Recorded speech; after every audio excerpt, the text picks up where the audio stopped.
नमस्कार. लीनाचे स्वयंपाकघरमध्ये मी लीना आपलं स्वागत करते.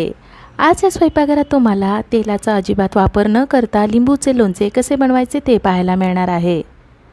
चला तर मग आजच्या या छान अशा रेसिपीला सुरुवात करूया.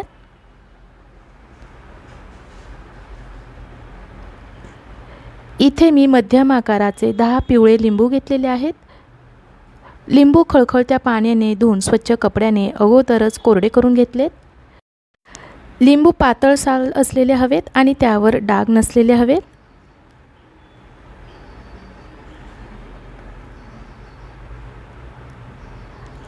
आता याच्या आपल्याला फोडी करायच्या आहेत. प्रत्येक लिंबूच्या 8 फोडी होतील असे कापून घ्यायचे.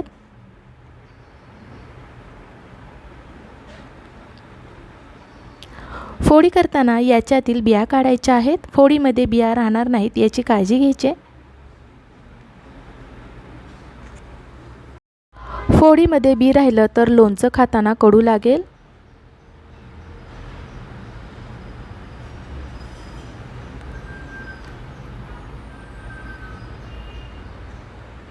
हे बघा, सुरीच्या साहाय्याने बिया काढून घ्यायच्या आहेत.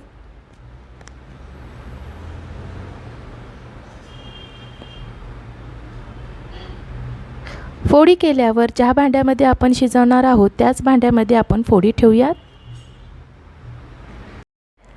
याच पद्धतीने सर्व लिंबूच्या फोडी करून बिया काढून घ्यायच्या आहेत.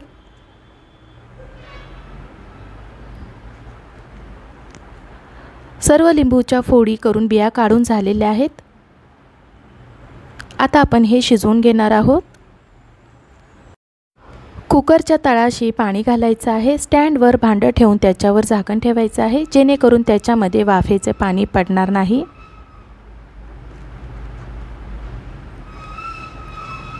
कुकरला झाकण लावून गॅसची आच मोठी करून एक शिट्टी करून घ्यायची. एक शिट्टी झाली की गॅसची आच कमी करून 8 ते 10 मिनिटे आपण तसंच ठेवूयात. 10 मिनिटे झालेली आहेत. गॅस बंद करून कुकर पूर्ण थंड करून घ्यायचा आहे. कुकर आपला पूर्ण थंड झालेला आहे. भांडे बाहेर काढायचे. आता आपण याच्यावरचे झाकण काढूयात. लिंबूच्या फोडी आपल्या छान शिजल्यात. तसेच तळाशीही त्याचा रस जमा झालेला आहे. आता हा रस आपल्याला गाळून घ्यायचा आहे. ज्या पॅनमध्ये आपण पाक करणार आहोत त्याच पॅनमध्ये आपण रस गाळून घेणार आहोत, म्हणजे जास्त भांडी आपली निघणार नाहीत.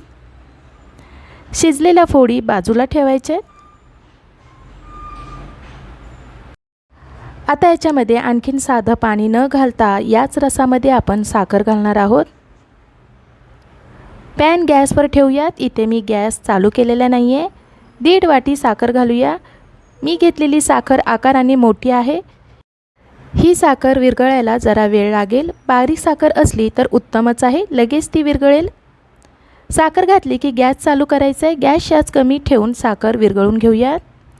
ज्या वाटीने आपण साखर मोजून घेतले त्याच वाटीने आपण बाकीचे साहित्य मोजून घेणार आहोत. साखर खाली तळाला लागू नये किंवा करपू नये म्हणून आपण एकसारखे हलवत राहणार आहोत.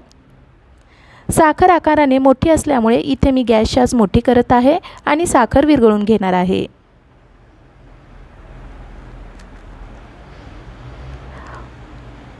पाच ते 7 मिनिटांनंतर साखर आपली विरघळलेली आहे. हलवत राहूया. साखर विरघळली आहे. तसेच पाकामध्ये बुडबुडे दिसायला लागलेत. इथे मी आता गॅसची आच कमी करत आहे. आता याच्यामध्ये अर्धी वाटी बारीक मीठ, पाव वाटी लाल तिखट घालूया. लोणचे तुम्हाला आणखीन तिखट हवे असेल तर पाव वाटी ऐवजी अर्धी वाटी लाल तिखट घालू शकता. मीठ आणि लाल तिखट घातल्यानंतर मिक्स करून घेऊयात.